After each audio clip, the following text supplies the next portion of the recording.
ਮੁਨਸ਼ੀ ਪ੍ਰੇਮਚੰਦ ਦਾ novel Nirmala ਅੰਕ 19। ਇਸ ਵਾਰ ਸੁਧਾ ਨਾਲ ਨਿਰਮਲਾ ਨੂੰ ਵੀ ਜਾਣਾ ਪਿਆ। ਉਹ ਤਾਂ ਥੋੜੇ ਦਿਨ ਹੋਰ ਪੇਕੇ ਰਹਿਣਾ ਚਾਹੁੰਦੀ ਸੀ, ਪਰ ਇੰਨੇ ਵੱਡੇ ਦੁੱਖ 'ਚ ਸੁਧਾ ਕਿਸ ਤਰ੍ਹਾਂ ਰਹਿੰਦੀ। ਸੁਧਾ ਦੀ ਖਾਤਰ ਆਉਣਾ ਹੀ ਪਿਆ। ਰੁਕਮਣੀ ਨੇ ਭੂੰਗੀ ਨੂੰ ਕਿਹਾ, ਵੇਖ ਰਹੀ ਐ ਬਹੂ ਪੇਕਿਆਂ ਤੋਂ ਕਿਵੇਂ ਨਿਖਰ ਕੇ ਆਈ ਏ। ਭੂੰਗੀ ਨੇ ਕਿਹਾ, ਦੀਦੀ ਮਾਂ ਦੇ ਹੱਥਾਂ ਦੀਆਂ ਰੋਟੀਆਂ ਕੁੜੀਆਂ ਨੂੰ ਬਹੁਤ ਸਵਾਦ ਲੱਗਦੀਆਂ ਨੇ। ਰੁਕਮਣੀ, ਤੂੰ ਠੀਕ ਕਹਿੰਦੀ ਏ ਭੂੰਗੀ, ਖਵਾਉਣਾ ਤਾਂ ਸਿਰਫ ਮਾਂ ਹੀ ਜਾਣਦੀ ਹੈ। ਨਿਰਮਲਾ ਨੂੰ ਇੰਜ ਲੱਗਿਆ ਕਿ ਘਰ ਦਾ ਕੋਈ ਵੀ ਜੀ ਉਹਦੇ ਆਉਣ ਨਾਲ ਖੁਸ਼ ਨਹੀਂ ਹੈ। ਮੁਨਸ਼ੀ ਜੀ ਨੇ ਖੁਸ਼ੀ ਤਾਂ ਬਹੁਤ ਦਿਖਾਈ, ਪਰ ਮਨ ਅੰਦਰਲੀ ਚਿੰਤਾ ਲੁਕਾ ਨਾ ਸਕੇ। ਬੱਚੀ ਦਾ ਨਾਂ ਸੁਧਾ ਨੇ ਆਸ਼ਾ ਰੱਖ ਦਿੱਤਾ ਸੀ। ਉਹ ਹੈ ਵੀ ਆਸ਼ਾ ਦੀ ਮੂਰਤੀ ਵਰਗੀ ਸੀ। ਵੇਖਦਿਆਂ ਹੀ ਸਾਰੀ ਚਿੰਤਾ ਦੂਰ ਹੋ ਜਾਂਦੀ ਸੀ। ਮੁਨਸ਼ੀ ਜੀ ਨੇ ਉਹਨੂੰ ਚੁੱਕਣਾ ਚਾਹਿਆ ਤਾਂ ਰੋਣ ਲੱਗੀ। ਦੌੜ ਕੇ ਮਾਂ ਨੂੰ ਚੁੰਬੜ ਗਈ, ਜਿਵੇਂ ਪਿਤਾ ਨੂੰ ਪਹਿਚਾਣਦੀ ਹੀ ਨਾ ਹੋਵੇ। ਮੁਨਸ਼ੀ ਜੀ ਨੇ ਮਠਿਆਈਆਂ ਨਾਲ ਉਹਨੂੰ ਵਰਗਲਾਉਣਾ ਚਾਹਿਆ। ਘਰ 'ਚ ਕੋਈ ਨੌਕਰ ਤਾਂ ਸੀ ਨਹੀਂ। ਜਾ ਕੇ ਜੀਆ ਰਾਮ ਨੂੰ ਹੀ 2 ਆਨੇ ਦੀ ਮਠਿਆਈ ਲਿਆਉਣ ਲਈ ਕਿਹਾ। ਜੀਆ ਰਾਮ ਬੈਠਾ ਹੋਇਆ ਸੀ। ਉਹ ਬੋਲਿਆ, ਸਾਡੇ ਲਈ ਤਾਂ ਕਦੀ ਮਠਿਆਈ ਮੰਗਵਾਈ ਨਹੀਂ। ਮੁਨਸ਼ੀ ਜੀ ਨੇ ਝੁੰਝਲਾ ਕੇ ਕਿਹਾ, ਤੁਸੀਂ ਬੱਚੇ ਥੋੜਾ ਹੋ। ਜੀਆ ਰਾਮ, ਹੋਰ ਅਸੀਂ ਬੁੱਢੇ ਹਾਂ। ਮਠਿਆਈ ਮੰਗਵਾ ਕੇ ਵੇਖੋ, ਫਿਰ ਪਤਾ ਲੱਗੇਗਾ ਕਿ ਬੱਚੇ ਹਾਂ ਜਾਂ ਬੁੱਢੇ। ਕੱਢੋ 4 ਆਨੇ ਹੋਰ। ਆਸ਼ਾ ਦੇ ਨਾਲ ਸਾਡੀ ਵੀ ਕਿਸਮਤ ਜਾਗ ਜਾਵੇਗੀ।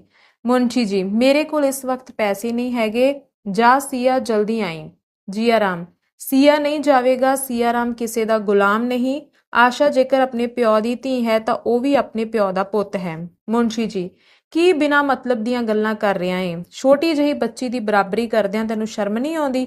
ਜਾ ਸੀਆ ਰਾਮ, ਆ ਲੈ ਪੈਸੇ। ਜੀਆ ਰਾਮ, ਨਾ ਜਾਵੀਂ ਸੀਆ, ਤੂੰ ਕਿਸੇ ਦਾ ਨੌਕਰ ਨਹੀਂ ਏ। ਸੀਆ ਰਾਮ ਦੁਬਿਧਾ 'ਚ ਫਸ ਗਿਆ, ਕਿਹਦੀ ਗੱਲ ਮੰਨੇ। ਅਖੀਰ ਉਹਨੇ ਜੀਆ ਰਾਮ ਦੀ ਗੱਲ ਮੰਨਣ ਦਾ ਫੈਸਲਾ ਕੀਤਾ। ਪਿਓ ਜ਼ਿਆਦਾ ਤੋਂ ਜ਼ਿਆਦਾ ਝਿੜਕ ਲਵੇਗਾ, ਜੀਆ ਰਾਮ ਤਾਂ ਕੁੱਟੇਗਾ। ਫਿਰ ਉਹ ਕਿਹਦੇ ਕੋਲ ਫਰਿਆਦ ਲੈ ਕੇ ਜਾਵੇਗਾ। ਕਹਿਣ ਲੱਗਾ, ਮੈਂ ਨਹੀਂ ਜਾਣਾ। ਮੁਨਸ਼ੀ ਜੀ ਨੇ ਧਮਕੀ ਦਿੰਦਿਆਂ ਕਿਹਾ, ਚੰਗਾ ਫਿਰ ਮੇਰੇ ਕੋਲ ਕੋਈ ਚੀਜ਼ ਮੰਗਣ ਨਾ ਆਈ। ਮੁਨਸ਼ੀ ਜੀ ਖੁਦ ਬਾਜ਼ਾਰ ਗਏ ਤੇ 1 ਰੁਪਏ ਦੀ ਮਠਿਆਈ ਲੈ ਕੇ ਵਾਪਸ ਪਰਤੇ। 2 ਆਨਿਆਂ ਦੀ ਮਠਿਆਈ ਖਰੀਦਦਿਆਂ ਉਹਨਾਂ ਨੂੰ ਸ਼ਰਮ ਆਈ। ਹਲਵਾਈ ਉਹਨਾਂ ਨੂੰ ਪਹਿਚਾਣਦਾ ਸੀ, ਦਿਲ 'ਚ ਕੀ ਕਹੇਗਾ। ਮਠਿਆਈ ਲੈ ਕੇ ਮੁਨਸ਼ੀ ਜੀ ਅੰਦਰ ਚਲੇ ਗਏ। ਸੀਆ ਰਾਮ ਨੇ ਮਠਿਆਈ ਦਾ ਵੱਡਾ ਸਾਰਾ ਕੁੱਜਾ ਵੇਖਿਆ ਤਾਂ ਪਿਓ ਦਾ ਕਹਿਣਾ ਨਾ ਮੰਨਣ ਦਾ ਉਹਨੂੰ ਦੁੱਖ ਹੋਇਆ। ਹੁਣ ਉਹ ਕਿਹੜੇ ਮੂੰਹ ਨਾਲ ਅੰਦਰ ਮਠਿਆਈ ਲੈਣ ਜਾਵੇਗਾ। ਬੜੀ ਵੱਡੀ ਗਲਤੀ ਹੋ ਗਈ। ਮਨ ਹੀ ਮਨ ਜੀਆ ਰਾਮ ਦੀਆਂ ਚਪੇੜਾਂ ਦੀ ਸੱਟ ਤੇ ਮਠਿਆਈ ਦੇ ਸਵਾਦ 'ਚ ਤੁਲਨਾ ਕਰਨ ਲੱਗਾ। ਅਚਾਨਕ ਭੂੰਗੀ ਨੇ 2 ਤਸ਼ਤਰੀਆਂ ਦੋਵਾਂ ਦੇ ਸਾਹਮਣੇ ਲਿਆ ਰੱਖੀਆਂ। ਜੀਆ ਰਾਮ ਨੇ ਗੁੱਸੇ 'ਚ ਕਿਹਾ, ਇਹਨੂੰ ਚੁੱਕ ਕੇ ਲੈ ਜਾ। ਭੂੰਗੀ, ਕਿਉਂ ਗੁੱਸਾ ਕਰਦਾ ਏ, ਕੀ ਗੱਲ ਮਠਿਆਈ ਚੰਗੀ ਨਹੀਂ ਲੱਗਦੀ। ਜੀਆ ਰਾਮ, ਮਠਿਆਈ ਆਸ਼ਾ ਲਈ ਆਈ ਹੈ, ਸਾਡੇ ਲਈ ਨਹੀਂ। ਲੈ ਜਾ, ਨਹੀਂ ਤਾਂ ਮੈਂ ਸੜਕ ਤੇ ਸੁੱਟ ਦਿਆਂਗਾ। ਅਸੀਂ ਪੈਸੇ ਲਈ ਤਰਸਦੇ ਰਹਿੰਦੇ ਹਾਂ ਤੇ ਹੁਣ ਰੁਪਏ ਦੀ ਮਠਿਆਈ ਆ ਰਹੀ ਹੈ। ਭੂੰਗੀ, ਤੂੰ ਲੈ ਲੈ ਸੀਆ, ਇਹ ਨਹੀਂ ਖਾਂਦਾ ਨਾ ਸਹੀ। ਸੀਆ ਰਾਮ ਨੇ ਡਰਦੇ ਡਰਦੇ ਹੱਥ ਵਧਾਇਆ ਸੀ ਕਿ ਜੀਆ ਰਾਮ ਨੇ ਝਿੜਕਦਿਆਂ ਕਿਹਾ, ਮਠਿਆਈ ਨੂੰ ਹੱਥ ਨਾ ਲਾਈ, ਨਹੀਂ ਤਾਂ ਹੱਥ ਤੋੜ ਦਿਆਂਗਾ, ਲਾਲਚੀ ਨਾ ਹੋਵੇ ਤਾਂ। ਸੀਆ ਰਾਮ ਝਿੜਕ ਸੁਣ ਕੇ ਸਹਿਮ ਗਿਆ। ਮਠਿਆਈ ਖਾਣ ਦਾ ਹੌਸਲਾ ਨਾ ਹੋਇਆ। ਨਿਰਮਲਾ ਨੇ ਵਾਰਤਾ ਸੁਣੀ ਤਾਂ ਦੋਵਾਂ ਮੁੰਡਿਆਂ ਨੂੰ ਮਨਾਉਣ ਤੁਰ ਪਈ। ਮੁਨਸ਼ੀ ਜੀ ਨੇ ਸਹੁੰ ਪਾ ਦਿੱਤੀ। ਨਿਰਮਲਾ, ਤੁਸੀਂ ਨਹੀਂ ਸਮਝਦੇ, ਸਾਰਾ ਗੁੱਸਾ ਮੇਰੇ ਤੇ ਹੈ। ਮੁਨਸ਼ੀ ਜੀ, ਬਦਤਮੀਜ਼ ਹੋ ਗਿਆ ਹੈ। ਮੈਂ ਇਸ ਖਿਆਲ ਕਰਕੇ ਕੋਈ ਸਖਤੀ ਨਹੀਂ ਕਰਦਾ ਕਿ ਲੋਕ ਕਹਿਣਗੇ ਬਿਨ ਮਾਂ ਦੇ ਬੱਚਿਆਂ ਨੂੰ ਤੰਗ ਕਰਦੇ ਹਨ, ਨਹੀਂ ਤਾਂ ਸਾਰੀਆਂ ਸ਼ਰਾਰਤਾਂ 1 ਮਿੰਟ 'ਚ ਕੱਢ ਦੇਵਾਂ। ਨਿਰਮਲਾ, ਇਸੇ ਬਦਨਾਮੀ ਦਾ ਤਾਂ ਮੈਨੂੰ ਵੀ ਡਰ ਹੈ। ਮੁਨਸ਼ੀ ਜੀ, ਹੁਣ ਨਹੀਂ ਡਰਾਂਗਾ। ਜਿਹਦਾ ਜੋ ਦਿਲ ਕਰਦਾ ਹੈ ਕਹਿੰਦਾ ਰਹੇ। ਨਿਰਮਲਾ, ਪਹਿਲਾਂ ਤਾਂ ਇਸ ਤਰ੍ਹਾਂ ਦੇ ਨਹੀਂ ਸਨ। ਮੁਨਸ਼ੀ ਜੀ, ਕਹਿੰਦਾ ਹੈ ਕਿ ਜਦ ਤੁਹਾਡੇ ਮੁੰਡੇ ਸਨ ਤੁਸੀਂ ਵਿਆਹ ਕਿਉਂ ਕੀਤਾ। ਇਹ ਕਹਿੰਦਿਆਂ ਵੀ ਉਹਨੂੰ ਸ਼ਰਮ ਨਹੀਂ ਆਉਂਦੀ ਕਿ ਤੁਸੀਂ ਮਨਸਾ ਰਾਮ ਨੂੰ ਜ਼ਹਿਰ ਦੇ ਦਿੱਤਾ। ਮੁੰਡਾ ਨਹੀਂ ਦੁਸ਼ਮਣ ਹੈ।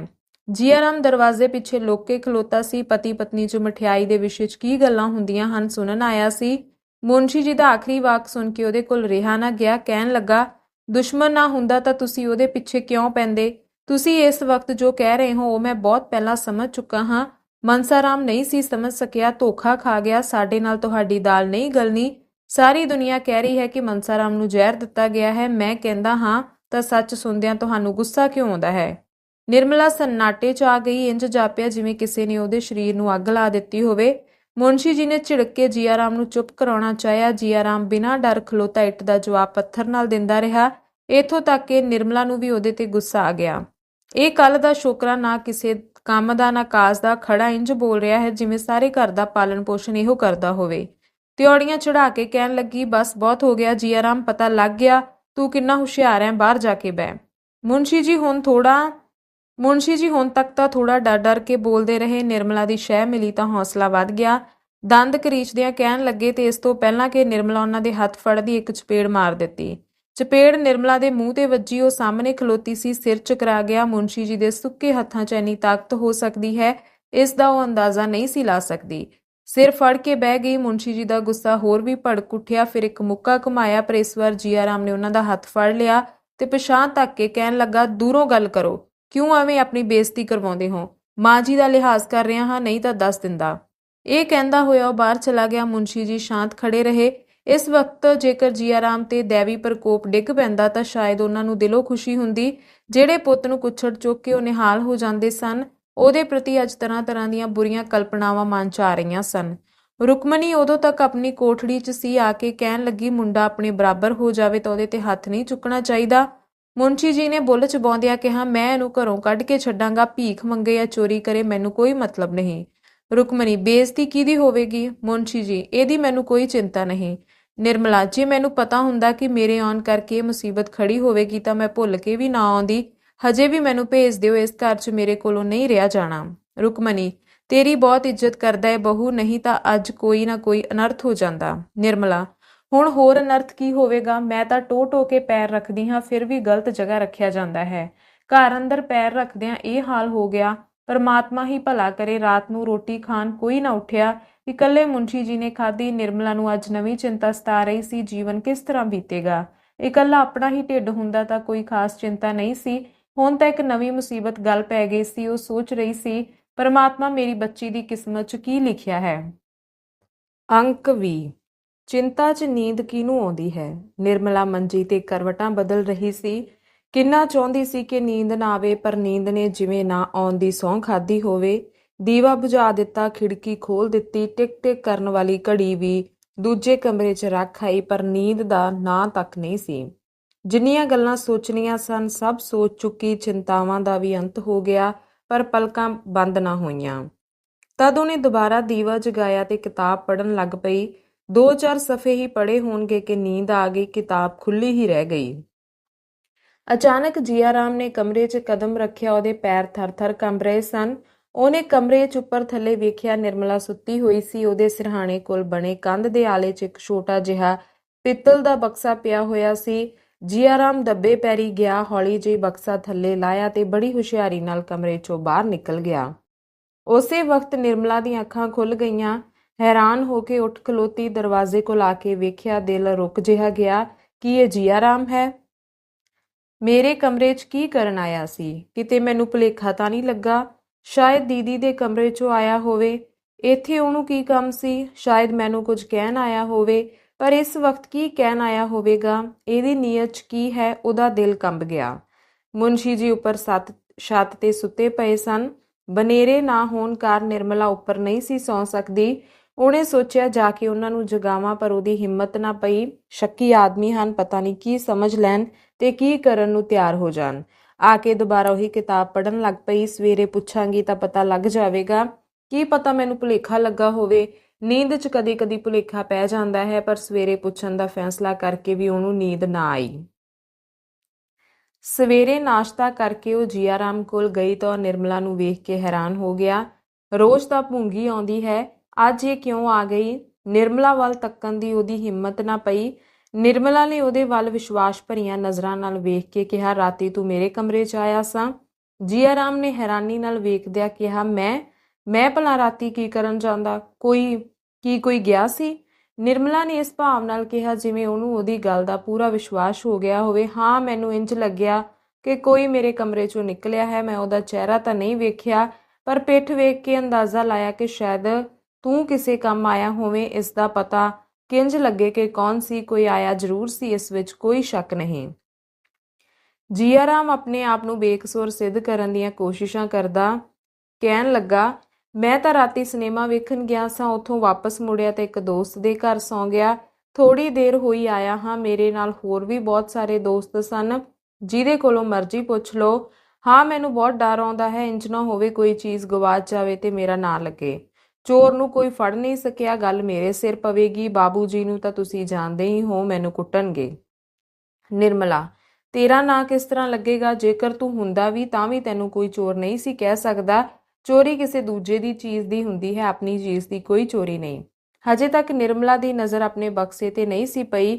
ਖਾਣਾ ਪਕਾਉਣ ਲੱਗ ਪਈ। ਵਕੀਲ ਸਾਹਿਬ ਕਚਹਿਰੀ ਚਲੇ ਗਏ ਤਾਂ ਉਹ ਸੁਦਾ ਨੂੰ ਮਿਲਣ ਜਾਣ ਲਈ ਤਿਆਰ ਹੋਣ ਲੱਗ ਪਈ। ਕਈ ਦਿਨਾਂ ਤੋਂ ਮੁਲਾਕਾਤ ਨਹੀਂ ਸੀ ਹੋਈ। ਫਿਰ ਰਾਤ ਵਾਲੀ ਘਟਨਾ ਬਾਰੇ ਵਿਚਾਰ ਵੀ ਕਰਨੀ ਸੀ। ਭੂੰਗੀ ਨੂੰ ਕਿਹਾ, ਕਮਰੇ 'ਚੋਂ ਗਹਿਣਿਆਂ ਵਾਲਾ ਬਕਸਾ ਲਿਆ।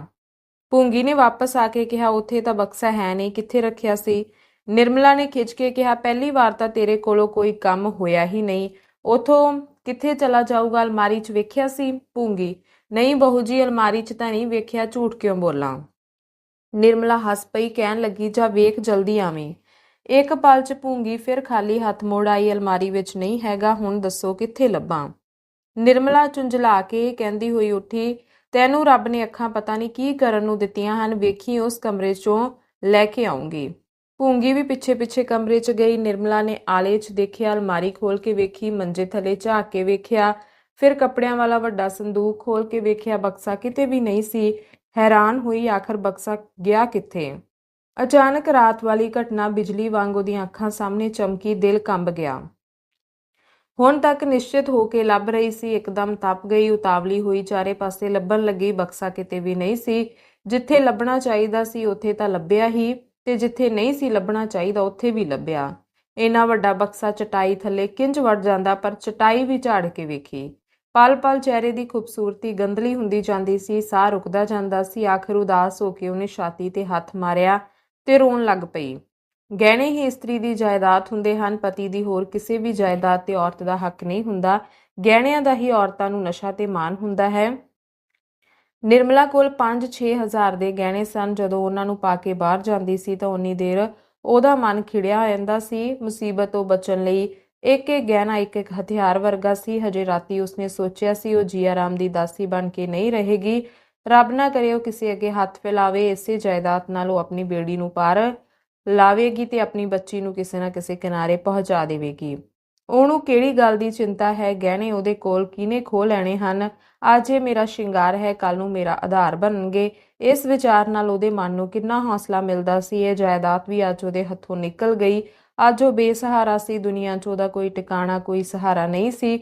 ਉਹਦੀਆਂ ਇੱਛਾਵਾਂ ਦਾ ਆਧਾਰ ਜੜੋਂ ਵੱਢਿਆ ਗਿਆ। ਉਹ ਉੱਚੀ ਉੱਚੀ ਰੋਣ ਲੱਗੀ, ਰੱਬਾ ਤੇਰੇ ਕੋਲੋਂ ਇੰਨਾ ਵੀ ਨਾ ਵੇਖਿਆ ਗਿਆ। ਮੈਨੂੰ ਬਦਕਿਸਮਤ ਨੂੰ ਤਾਂ ਤੂੰ ਵੈਸੇ ਹੀ ਅਪੰਗ ਬਣਾਇਆ ਸੀ, ਹੁਣ ਮੂੰਹ ਵੀ ਮੋੜ ਲਿਆ। ਹੁਣ ਕਿਹਦੇ ਸਾਹਮਣੇ ਹੱਥ ਫੈਲਾਵਾਂਗੀ? ਕਿਹਦੇ ਦਰਵਾਜ਼ੇ ਤੇ ਜਾ ਕੇ ਭੀਖ ਮੰਗਾਂਗੀ? ਪਸੀਨੇ ਨਾਲ ਉਹਦਾ ਸਰੀਰ ਗਿੱਲਾ ਹੋ ਗਿਆ।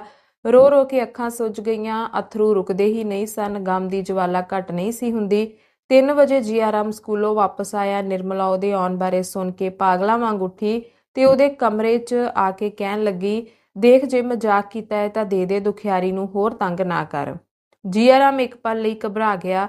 ਚੋਰ ਕਲਾ 'ਚ ਉਹਦਾ ਇਹ ਪਹਿਲਾ ਯਤਨ ਸੀ। ਉਹ ਕਠੋਰਤਾ ਜਿਸ ਨਾਲ ਹਿੰਸਾ 'ਚ ਮਨੋਰੰਜਨ ਹੁੰਦਾ ਹੈ, ਹਜੇ ਤੱਕ ਉਹਨੂੰ ਪ੍ਰਾਪਤ ਨਹੀਂ ਸੀ ਹੋਈ।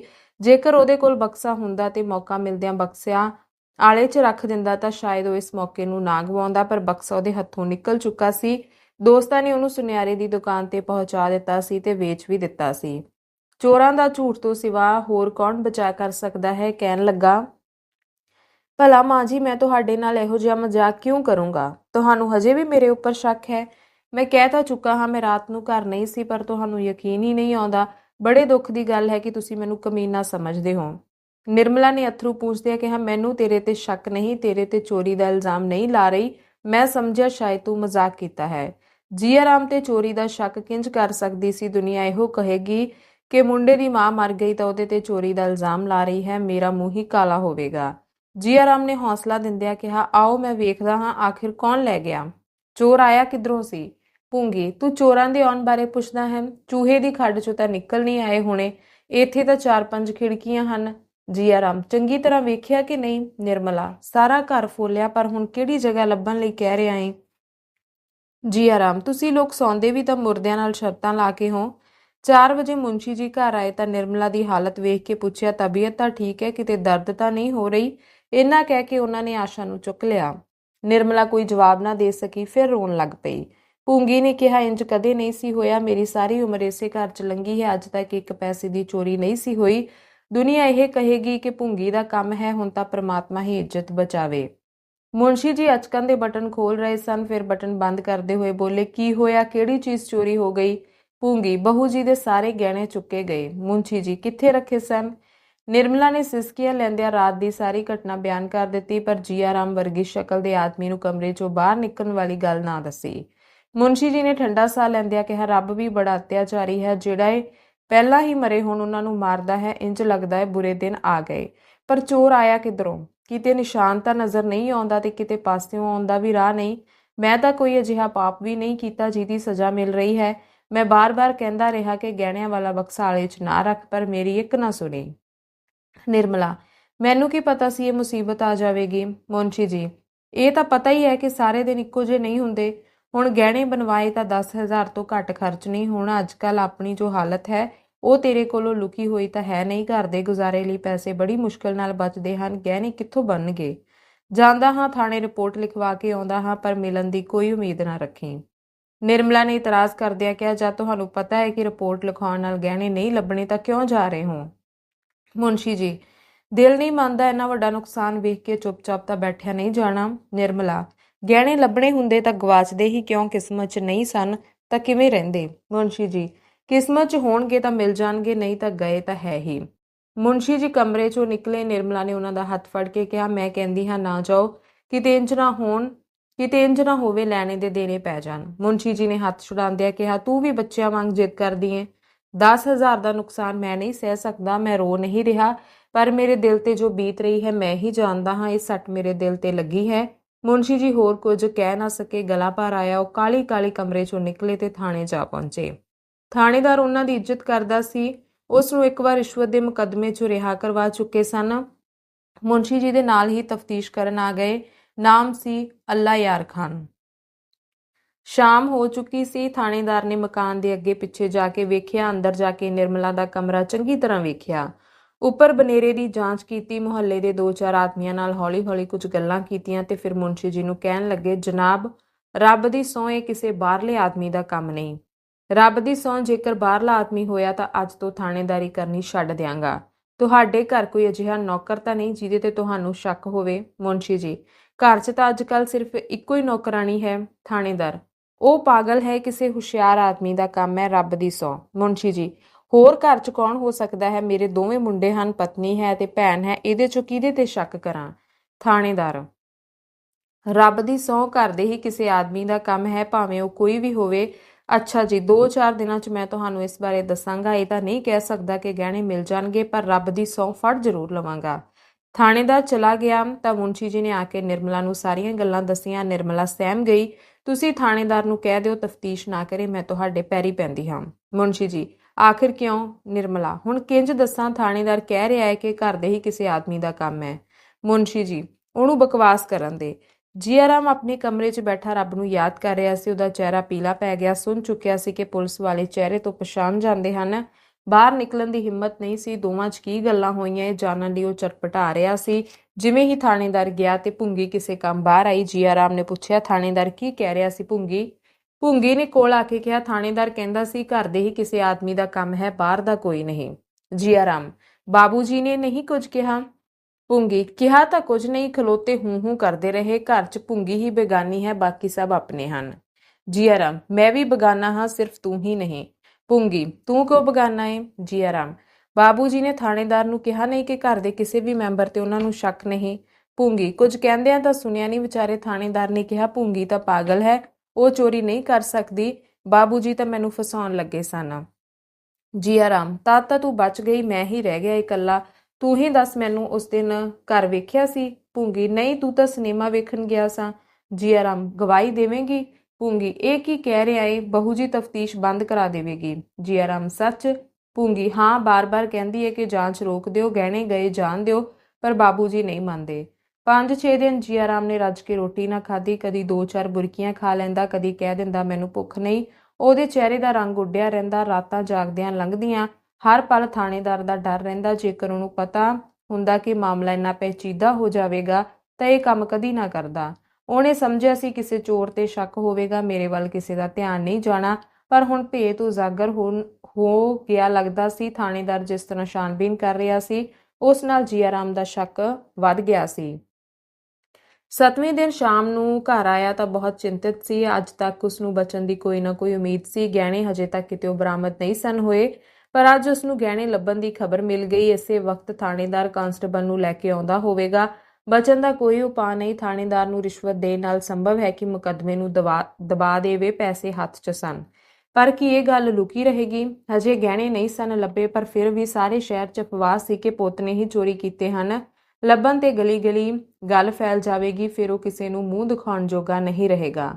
ਮੁਨਸ਼ੀ ਜੀ ਕਚਹਿਰੀਓਂ ਘਬਰਾਏ ਹੋਏ ਆਏ, ਸਿਰ ਫੜ ਕੇ ਮੰਜੀ ਤੇ ਬਹਿ ਗਏ। ਨਿਰਮਲਾ ਨੇ ਕਿਹਾ, ਕੱਪੜੇ ਕਿਉਂ ਨਹੀਂ ਲਾਉਂਦੇ? ਅੱਜ ਦੇਰ ਕਿਵੇਂ ਹੋ ਗਈ? ਮੁਨਸ਼ੀ ਜੀ, ਕੱਪੜੇ ਸਵਾਹ ਲਾਵਾਂ? ਤੂੰ ਕੁਝ ਸੁਣਿਆ ਏ? ਨਿਰਮਲਾ, ਕੀ ਗੱਲ ਹੈ? ਮੈਂ ਕੁਝ ਨਹੀਂ ਸੁਣਿਆ।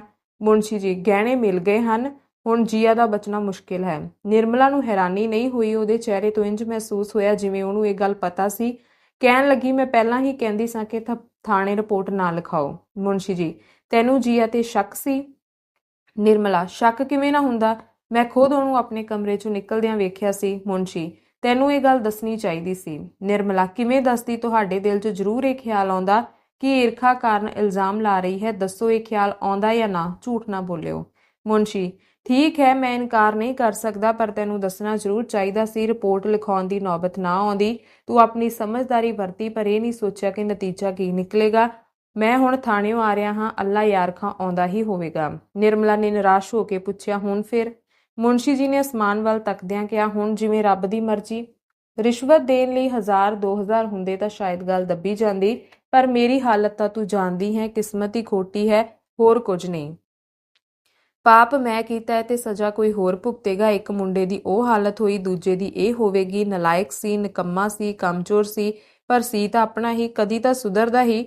ਹੁਣ ਇਹ ਸੱਟ ਨਹੀਂ ਸਹੀ ਜਾਣੀ। ਨਿਰਮਲਾ, ਜੇ ਕੁਝ ਦੇ ਦਵਾ ਕੇ ਜਾਨ ਛੁੱਟੇ ਤਾਂ ਮੈਂ ਪੈਸੇ ਦਾ ਪ੍ਰਬੰਧ ਕਰ ਦਿਆਂ। ਨਿਰਮਲਾ, ਕਰ ਸਕਦੀ ਏ। ਕਿੰਨੇ ਪੈਸੇ ਦੇ ਸਕਦੀ ਏ? ਨਿਰਮਲਾ, ਕਿੰਨੇ ਚਾਹੀਦੇ ਹਨ? ਮੁਨਸ਼ੀ, 1000 ਤੋਂ ਘੱਟ ਸ਼ਾਇਦ ਗੱਲ ਨਾ ਬਣੇ। ਮੈਂ ਇੱਕ ਮੁਕੱਦਮੇ 'ਚ ਉਹਦੇ ਕੋਲੋਂ 1000 ਲਿਆ ਸੀ, ਉਹਦੀ ਕਸਰ ਅੱਜ ਕੱਢੇਗਾ। ਨਿਰਮਲਾ, ਹੋ ਜਾਣਗੇ, ਹੁਣੇ ਥਾਣੇ ਜਾਓ।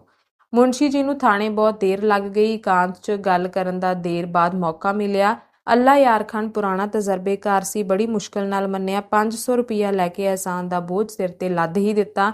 ਕੰਮ ਹੋ ਗਿਆ। ਵਾਪਸ ਆ ਕੇ ਨਿਰਮਲਾ ਨੂੰ ਕਿਹਾ, ਲੈ ਬਈ, ਬਾਜੀ ਮਾਰ ਹੀ ਲਈ। ਪੈਸੇ ਤੂੰ ਦਿੱਤੇ, ਪਰ ਕੰਮ ਮੇਰੀ ਜ਼ੁਬਾਨ ਨੇ ਕੀਤਾ। ਬਹੁਤ ਮੁਸ਼ਕਿਲ ਮੰਨਿਆ, ਇਹ ਸਮਾਂ ਵੀ ਯਾਦ ਰਹੇਗਾ।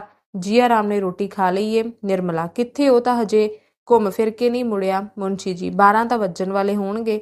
ਨਿਰਮਲਾ, ਕਈ ਵਾਰ ਜਾ ਕੇ ਵੇਖਿਆ, ਕਮਰੇ 'ਚ ਹਨੇਰਾ ਪਸਰਿਆ ਹੋਇਆ ਹੈ। ਮੁਨਸ਼ੀ ਜੀ, ਤੇ ਸੀਆ ਰਾਮ?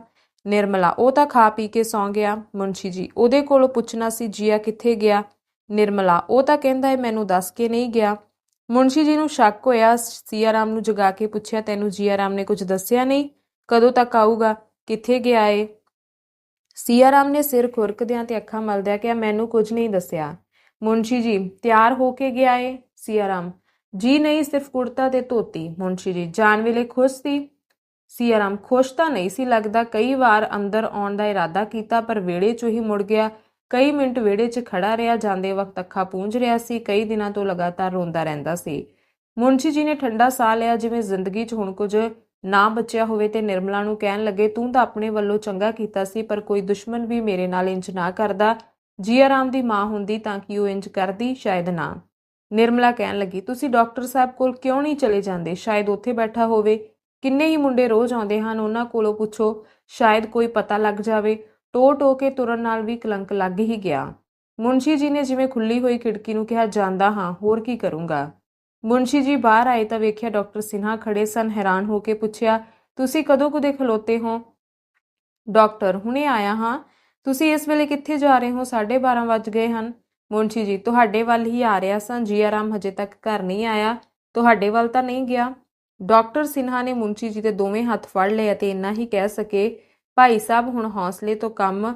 ਮੁਨਸ਼ੀ ਜੀ ਗੋਲੀ ਲੱਗੇ ਮਨੁੱਖ ਦੀ ਤਰ੍ਹਾਂ ਜ਼ਮੀਨ ਤੇ ਡਿੱਗ ਪਏ। ਧੰਨਵਾਦ।